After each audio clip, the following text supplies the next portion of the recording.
பிரசன்ன வெங்கடேச பெருமாள் கோயில் தமிழகத்தின் தென் திருப்பதி என்று அழைக்கப்படும் பிரசன்ன வெங்கடேச பெருமாள் கோயில்.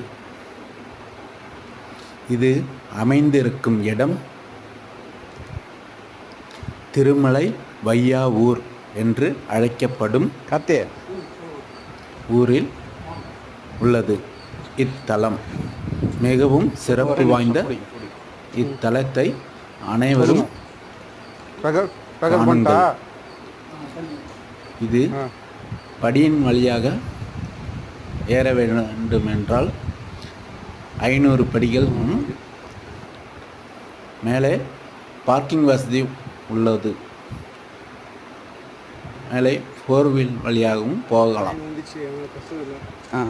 ஆமாம், இத்தலம் மிகவும் சிறப்பு வாய்ந்தது. இங்கிருக்கும் பெருமாள் பேசும் பெருமாள் என்று அழைக்கப்படுகிறார். நமது கோரிக்கைகளை மிக அற்புதமாக நிறைவேற்றும் இப்பெருமாள் மிகவும் சிறப்பு வாய்ந்தது. மேலும் சப்ஸ்கிரைப் பண்ணுங்கள், லைக் பண்ணுங்கள், ஷேர் பண்ணுங்கள். இந்த வேலைகள் கோரி